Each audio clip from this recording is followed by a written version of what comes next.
হারোয়াতে পেয়ারা progressive welfare সোসাইটির উদ্যোগে শুরু হলো ইট ভাটা পাঠশালা।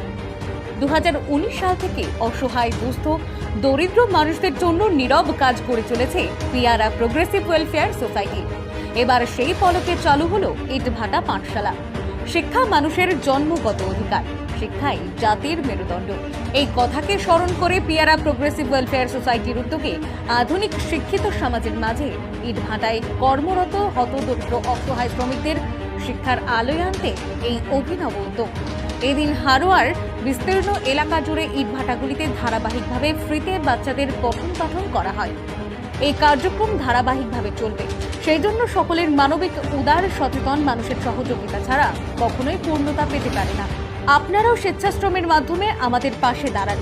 এই পাঠশালার উদ্বোধন অনুষ্ঠানে উপস্থিত ছিলেন শিক্ষক মোহাম্মদ হাসানুজ্জামান সুবীর ঘোষ, শিক্ষাকর্মী সুরাইয়া খাতুন, ইটভাটা মালিক কাজী রফিকুল ইসলাম, বিশ্বজিৎ মণ্ডল, শিক্ষক মহিউদ্দিন মোল্লা, ফিরোজ মোল্লা, আশির হোসেন, তহমিনা বিবি, সুলতানা পারভিন, শেখ শাকিল হক, তাজউদ্দিন আহমেদ, সম্পাদক শাহানুল হক। যে ইটভাটা পাঠশালা আমরা উদ্বোধন করেছি 18ই জানুয়ারি 2026। দেখেছি ইটভাটার বাচ্চারা যে খেলাধুলো, বাবা মায়ের সঙ্গে খেলাধুলোয় ব্যস্ত আছে, তাদের পড়াশোনার কোনো লেশমাত্র নেই। সেই দিকে চিন্তা করে ইটভাটাটা পাঠশালা চালু করার ইচ্ছা জেগেছে। একটা পাঠশালা শুরু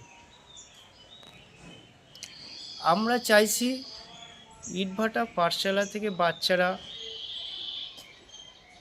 একটু শিক্ষার আলো নিয়ে এগিয়ে যেতে পারে,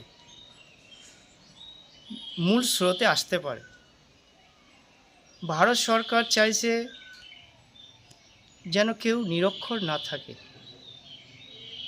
সেই ভারত সরকার একা সম্ভব নয়, যদি বিভিন্ন সংগঠন থেকে সবাই যদি এগিয়ে আসে, মানুষের পাশে দাঁড়ায়, শিক্ষার জন্য সবাই যদি কাজ করে, সমাজে আরও শিক্ষার হার বেড়ে যাবে। ইটভাটা পাঠশালা চালু করেছি পেয়ারা প্রোগ্রেসিভ ওয়েলফেয়ার সোসাইটির মাধ্যমে। বিগত আমরা বছরেও বিভিন্ন সময় মানুষের জন্য কাজ করে আসছি। আগামী দিন আমাদেরও আরও কাজ করার ইচ্ছা আছে, এবং যদি কোনো হৃদয় ব্যক্তি যদি থাকেন ইটভাটা পাঠশালার মানুষের এগিয়ে আসতে পারেন, তাহলে আরও ইটভাটা আছে, সেসব বাচ্চাদেরকেও আমরা শিক্ষার মধ্যে নিয়ে আসতে পারবো, এবং ওই সব বাচ্চাগুলো আগামী দিন যেন মূল স্রোতে ফিরে আসতে পারে, স্কুলে সরকারি প্রতিষ্ঠানে ভর্তি হতে পারে। আমরাও সেটাই চেষ্টা করব। সেই আশা নিয়ে আজকের আমাদের ইটভাটা পাঠশালা, এবং আমাদের কিছু শিক্ষিকাও প্রয়োজন আছে। যদি কিছু হৃদয় ব্যক্তি যদি আমাদের স্কুলে ইটভাটা পাঠশালায় যদি পঠন পাঠনের জন্য কোনো শিক্ষিকা এগিয়ে আসেন, আমাদের এই ইটভাটা পাঠশালায় আরও উপকৃত হবে, আরও বাচ্চারা পড়াশুনো ভালোভাবে করতে পারবে। ভালো লাগছে? পড়াশোনা ভালো হচ্ছে তো? আচ্ছা আচ্ছা। আপনি ওর বাচ্চার মা হন? আমরা জানি যে শিশুরাই দেশের ভবিষ্যৎ।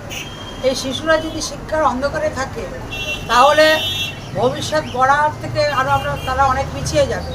তাই আমরা ঠিক করলাম যে এই শিশুদের কিছু শিক্ষার আলো দিয়ে তাদের যে দেশের ভবিষ্যৎ সেটা বোঝানোর চেষ্টা আমরা করছি। কেননা ওর মা বাবারা পেটের দায়ে ইটভাটায় আসে কাজ করতে, এবং বাচ্চাদের তো বাড়ি রেখে আসতে পারে না, তার জন্য ওদের সঙ্গে নিয়ে আসে।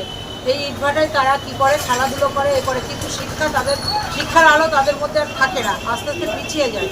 তার জন্য আমরা চিন্তা করলাম যে এই বাচ্চাগুলো নিয়ে যদি আমরা সামান্য কিছু শিক্ষা দিতে পারি, যে কমার্স থাকে সেই কমার্স যদি শিক্ষার আলোটা তাদের পেটে যায়, তাহলে একদিন না একদিন তারা এই কর্মস্থল থেকে সরে গিয়ে তারা কোনো পাঠশালায় ভর্তি হবে বা কোনো শিক্ষার প্রতিষ্ঠানে গিয়ে ভর্তি হয়ে তার মানে শিক্ষার আলোয় আসবে। এবং কেমন লাগছে না? হুম, ভালো। আর তোমাদের বইপত্র দিয়েছে কি? হ্যাঁ। কি কি দিয়েছে? বই, খাতা, সিলেট, পেন্সিল, আচ্ছা আচ্ছা রাবার, গার্ডার। আচ্ছা ভাটা পাঠশালা যে চালু করেছে, আমি এই সংস্থার একজন সদস্য এবং এই সংস্থার যে ইটভাটা পাঠশালা পিছিয়ে পড়া ছেলেমেয়েরা শিক্ষা দেওয়ার ব্যবস্থা যে করেছে, সেখানে একজন শিক্ষিকা উপস্থিত আছে। তিনি তার অভিজ্ঞতা এই কয়েকদিন সেখানে পড়ানোর পরে যে অভিজ্ঞতা তিনি পেয়েছেন সেই সম্পর্কে দু একটা কথা বা দু চারটে কথা তিনি বলছেন। সবাইকে আন্তরিকতা শুভেচ্ছা জানিয়ে আমি ছোট করে কিছু বলতে চাই।